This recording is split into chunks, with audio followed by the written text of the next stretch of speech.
हाँ बच्चों, कैसे हैं आप लोग। आज हम लोग इंपॉर्टेंट पढ़ेंगे एडिंग केमिस्ट्री का आईपीएससी पढ़ेंगे। ठीक है, सबसे पहले समझ लीजिए आईपीएससी का फुल नेम क्या होता है। आईपीएससी का जो पूरा नाम होता है वो होता है इंटरनेशनल, आई से इंटरनेशनल, यू से यूनियन, और पी से प्योर, ए से अप्लाइड और सी से केमिस्ट्री। जैसे आप लोग समझ लिए international union of pure applied chemistry. इसमें कुछ शर्तें हैं, उसके अनुसार से हम बताएंगे, अभी डायरेक्ट नहीं पढ़ाएंगे, क्योंकि आईपीएससी समझने के लिए इसके पहले इसके पीछे जो छोटी छोटी परिभाषाएं हैं उसके बारे में हम लोग को जानना जरूरी होता है। तो आज पहले हम आपको उन छोटी छोटी परिभाषाओं से क्या करेंगे, अवगत कराएंगे, तब उसके बाद हम लोग आईपीएससी में चलते हैं। जैसे कि इसमें लोग जानेंगे कि हाइड्रोकार्बन किसे कहते हैं, हाइड्रोकार्बन दो कितने प्रकार के होते हैं। ठीक है, हाइड्रोकार्बन दो प्रकार के होते हैं, एक संतृप्त हाइड्रोकार्बन होता है और एक क्या होता है, और असंतृप्त हाइड्रोकार्बन होता है। तो जो संतृप्त हाइड्रोकार्बन के अंतर्गत क्या आता है, जैसे संतृप्त हाइड्रोकार्बन के अंदर आता है वे यौगिक जिनमें उपस्थित परमाणुओं की सभी श्रृंखलाएं खुली हुई होती हैं तथा उनमें उपस्थित प्रत्येक कार्बन परमाणु की चारों श्रृंखलाएं सिंगल बॉन्ड द्वारा क्या होती है, एकल बंध द्वारा क्या होती है, संतुष्ट होती हैं। फिर इसमें ये संतृप्त हाइड्रोकार्बन पढ़ लेंगे, उसके बाद असंतृप्त हाइड्रोकार्बन पढ़ेंगे। ठीक, तो इसके बारे में देख लेते हैं। और हाइड्रोकार्बन, संतृप्त हाइड्रोकार्बन, असंतृप्त हाइड्रोकार्बन, ये दोनों ही क्या है, इंपॉर्टेंट है, और यहीं से आपका आईपीएससी चालू होगा। पहले इनको पढ़ने के बाद तो आईपीएससी बारे में आपको पढ़ाया जाएगा। ठीक है, तो थोड़ा ध्यान दीजिए। ठीक, हो सकता है कल चालू हो, लेकिन पहले डाल दिए, पहले छोटी छोटी चीजें बता देंगे, क्योंकि डायरेक्ट बताएंगे तो आपको समझ में नहीं आएगा। ठीक है, तब देखते हैं। सबसे पहले हम हेडिंग डालते हैं किसके बारे में, हाइड्रोकार्बन के बारे में। किसके बारे में,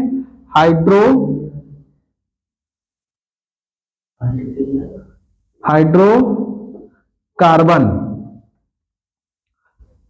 ठीक, अब हाइड्रोकार्बन में क्या होता है इसके विषय में जान लें।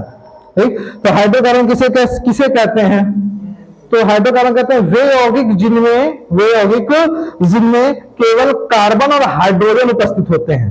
क्या, वे यौगिक जिनमें केवल कार्बन और हाइड्रोजन उपस्थित होते हैं उसे हम लोग क्या कहते हैं, हाइड्रोकार्बन। जरा सिंपली समझते हैं, यहां समझाने की कोशिश की जा रही है आपको कि हाइड्रो है तो हाइड्रो का मतलब हो गया हाइड्रोजन, और कार्बन का मतलब हो गया कार्बन। ठीक है, हम कोई एक यौगिक ले लेते हैं, छोटा मोटा कोई यौगिक ले लेते हैं। हमने मान लिया मेथेन ले लिया, CH4, इसका नाम क्या है, मेथेन है। क्या नाम है इसका, मेथेन। देखिए इसमें है ना, कार्बन भी उपस्थित है और हाइड्रोजन भी। तो हमने क्या कहा, हमने आपसे बताया कि वे यौगिक जिनमें केवल कार्बन और हाइड्रोजन, वे यौगिक जिनमें केवल कार्बन और हाइड्रोजन उपस्थित होते हैं उसे हम क्या कहते हैं, हाइड्रोकार्बन कहते हैं। तो ये मेथेन क्या हो जाएगा, हाइड्रोकार्बन हो जाएगा। जैसे C2H6 इसको कहते हैं एथेन। क्या कहते हैं, एथेन। तो ये क्या हो जाएगा, हाइड्रोकार्बन हो जाएगा, यानी जिसमें कार्बन और हाइड्रोजन ही, यानी ऐसे यौगिक जिनमें केवल कार्बन और हाइड्रोजन, ऐसे यौगिक जिनमें कार्बन और हाइड्रोजन, केवल कार्बन और हाइड्रोजन उपस्थित होते हैं, उसके अलावा कोई तत्व नहीं रहेगा, वही आपको क्या कहलाएगा, हाइड्रोकार्बन कहलाएगा। उम्मीद करते हैं समझ में आ गया होगा। ठीक है, तो देखते हैं, परिभाषा लिख देते हैं। क्या बताए हैं कि वे यौगिक जिनमें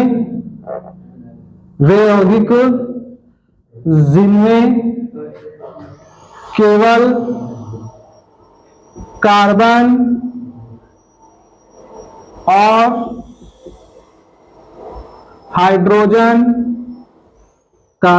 और हाइड्रोजन, वे यौगिक जिनमें केवल कार्बन और हाइड्रोजन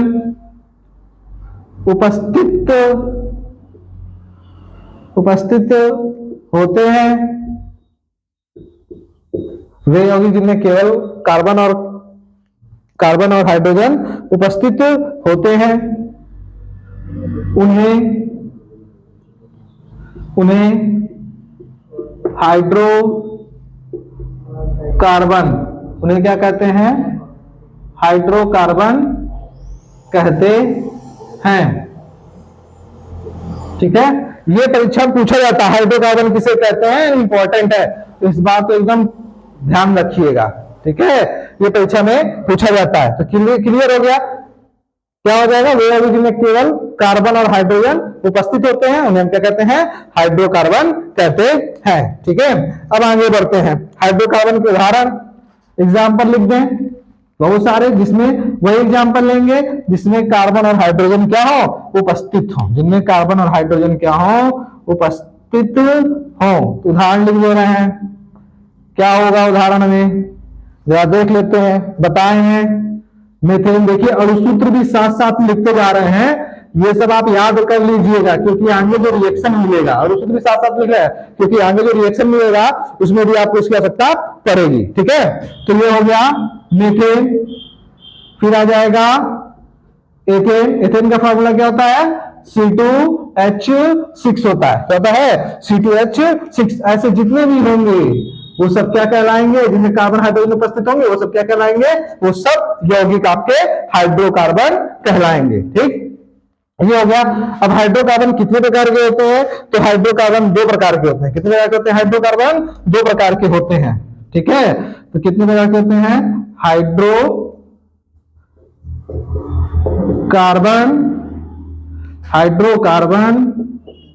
दो प्रकार के होते हैं। तो हाइड्रोकार्बन कितने प्रकार के होते हैं, दो प्रकार के होते हैं। ठीक है, तो पहला लिख दें, ठीक है, पहला, और आपका आ जाएगा दूसरा। ठीक है, तो पहले में आपका क्या आएगा, पहले में आपका आएगा संतृप्त हाइड्रोकार्बन आएगा। कौन सा आएगा, संतृप्त हाइड्रोकार्बन आएगा। तो सबसे पहले संतृप्त हाइड्रोकार्बन के बारे में देख ले। ठीक है, संतृप्त हाइड्रोकार्बन पहला क्या आएगा आपका, संतृप्त हाइड्रोकार्बन, संतृप्त हाइड्रोकार्बन। ठीक है, संतृप्त हाइड्रोकार्बन। अब ये संतृप्त हाइड्रोकार्बन, ठीक है, संतृप्त हाइड्रोकार्बन किसे कहते हैं, इसके बारे में हम लोग जान लेते हैं। संतृप्त हाइड्रोकार्बन, संतृप्त का मतलब कि जिसमें कार्बन की चारों संयुक्ताएं खुली हुई हो। कैसा, कार्बन की चारों संयुक्ताएं। तो पहले आपको यह जानना होगा कि कार्बन का परमाणु क्रमांक कितना होता है। तो आपको मालूम है कार्बन का परमाणु क्रमांक कितना होता है, 6 होता है। 6 होता है। जिन बच्चों को नहीं मालूम, हम डीपली बता रहे हैं, जिसको नहीं आता होगा वो भी सीख जाएगा। तो सबसे पहले कार्बन का परमाणु क्रमांक कितना होता है, 6 होता है।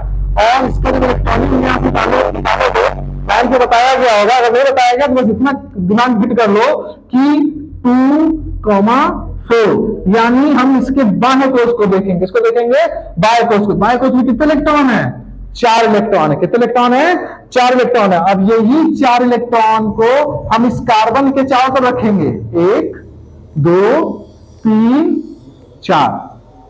समझ गए होंगे, यानी कार्बन की संयोजकता कोई पूछे, पेपर पूछता है एक नंबर में कि कार्बन की संयोजकता कितनी होती है, तो कार्बन की संयोजकता जो होती है कितनी होती है, 4 होती है। यहां मैंने आपको बताया कार्बन क्रमांक 6, उसका इलेक्ट्रॉनिक विन्यास 2,4, यानी कार्बन के चारों तरफ कितने बिंदु हो गए, 4, यानी कार्बन की संयोजकता कितनी हो गई, 4 हो गई। हम परिभाषा किस पे थे, संतृप्त हाइड्रोकार्बन पे थे। किस पे थे, संतृप्त हाइड्रोकार्बन।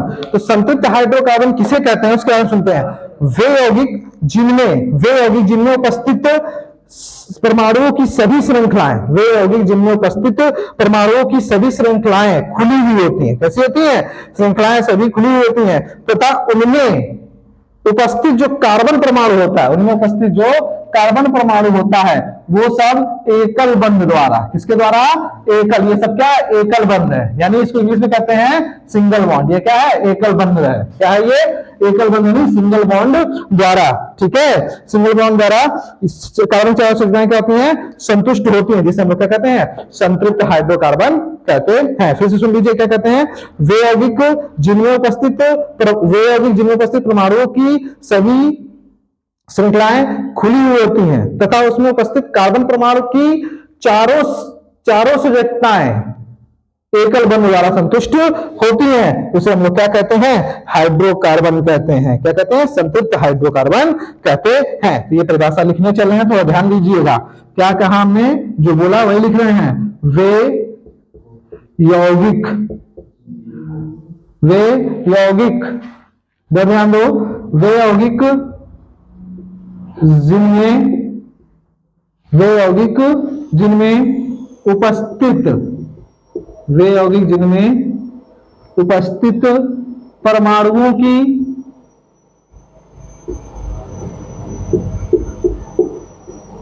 परमाणुओं की सभी परमाणुओं की सभी परमाणुओं की सभी श्रृंखलाएं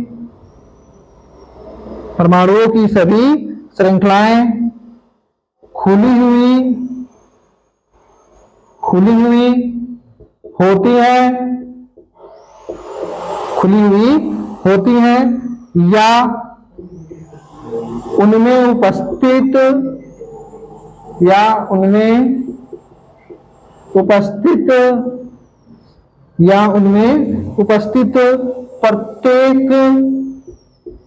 प्रत्येक कार्बन परमाणु उनमें उपस्थित प्रत्येक कार्बन परमाणु की संयोजकताएं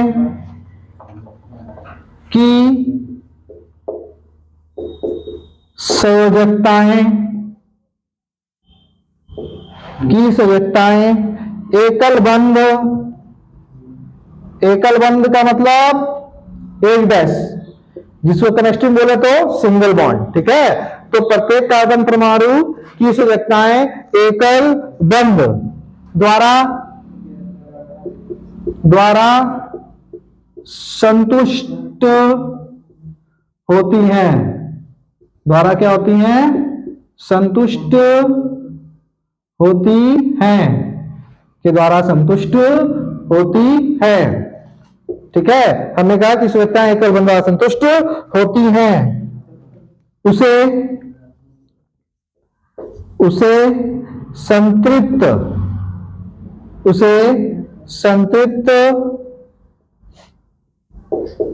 हाइड्रोकार्बन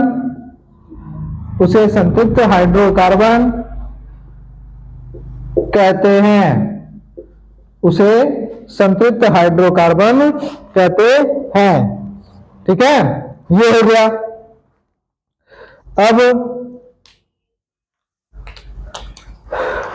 गया। अब संतृप्त हाइड्रोकार्बन की परिभाषा तो हो गई। अब संतृप्त हाइड्रोकार्बन में किसका अध्ययन किया जाता है?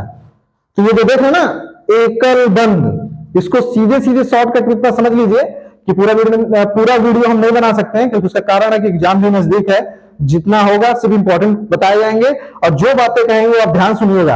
एकल बंद का मतलब सिंगल बॉन्ड, और इस सिंगल बॉन्ड को कहते क्या है? एल्केन कहते हैं। क्या कहते हैं? एल्केन, ठीक है। क्या कहते हैं इसको? एल्केन कहते हैं, ठीक है। तो आगे बढ़ते हैं, यानी उसे संतुष्ट होती है, उसे संतृप्त हाइड्रोकार्बन कहते हैं। तो यानी कोई पूछे कि हाइड्रोकार्बन के संतृप्त हाइड्रोकार्बन के अंतर्गत किसका अध्ययन करते हैं, तो एल्केन का अध्ययन करेंगे। यानी इसके अंतर्गत सिर्फ सिंगल बॉन्ड के कार्बनों का अध्ययन करेंगे। यानी कैसा? जिसमें कार्बन कार्बन आपस में, फिर से देख लीजिए, सिंगल बॉन्ड को यहां लिख रहे हैं सीधे सिंपल में, इस जगह लिख रहे हैं, थोड़ा ध्यान दीजिएगा, ठीक है। ये सिंगल बॉन्ड है, इस सिंगल बॉन्ड को एल्केन पढ़ सकते हैं। क्या पढ़ सकते हैं? एल्केन। ये क्या है? सिंगल बॉन्ड है। क्या है? Single bond. और क्या पढ़ रहे हैं इसको हम? एल्केन। क्या पढ़ रहे हैं? एल्केन। क्यों एल्केन पढ़े? ठीक। तो कोई पूछे कि संतृप्त हाइड्रोकार्बन में किसका अध्ययन करते हैं, तो आप बताएंगे संतृप्त हाइड्रोकार्बन में लोग सिर्फ एल्केन का अध्ययन करते हैं। एल्केन, अब ये उठता है क्वेश्चन कि एल्केन कहते किसे हैं? एल्केन कहते किसे हैं? तो जब कार्बन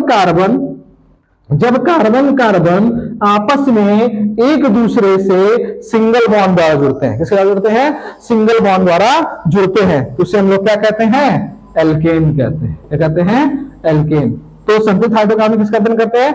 तो संतृप्त हाइड्रोकार्बन के अंतर्गत हम एल्केन से संबंधित यौगिकों का अध्ययन करते हैं। याद रखिए, कोई पूछे संतृप्त हाइड्रोकार्बन के अंतर्गत किसका अध्ययन करते हैं, तो आप सीधे सीधे बोलिएगा कि संतृप्त हाइड्रोकार्बन के अंतर्गत हम एल्केन का अध्ययन करते हैं। और ये पूछे कोई एल्केन किसे कहते हैं, तो आप सीधे सीधे कहिएगा, क्या कहेंगे कि जिसमें ऐसे यौगिक जिसमें कार्बन कार्बन आपस में एक दूसरे से सिंगल बॉन्ड यानी एकल बंध द्वारा जुड़े होते हैं, उसे हम क्या कहते हैं? एल्केन। ठीक, तो यानी जहां भी आपका सिर्फ सिंगल बॉन्ड ही यूज होगा, यानी एकल बंध ही यूज होगा, वो सदस्य तुरंत समझ जाइएगा कि किसका सदस्य है, एल्केन का सदस्य है। तो जो चीज बोले हैं वही लिखने जा रहे हैं। ठीक, तो संतृप्त हाइड्रोकार्बन के अंतर्गत, संतृप्त हाइड्रोकार्बन के अंतर्गत, संतृप्त हाइड्रोकार्बन के अंतर्गत एल्केन से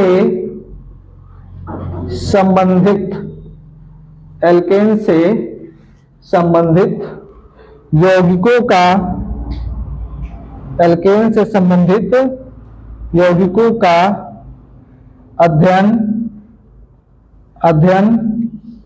करते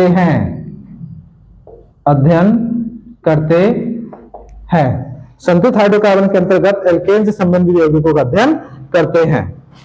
ठीक है, अब एल्केन का अध्ययन करते हैं, तब एल्केन की परिभाषा, एल्केन की परिभाषा बता चुके हैं, इसमें कार्बन कार्बन आपस में एक दूसरे से सिंगल बॉन्ड से जुड़े होंगे, उसे हम लोग क्या कहेंगे, एल्केन कहेंगे।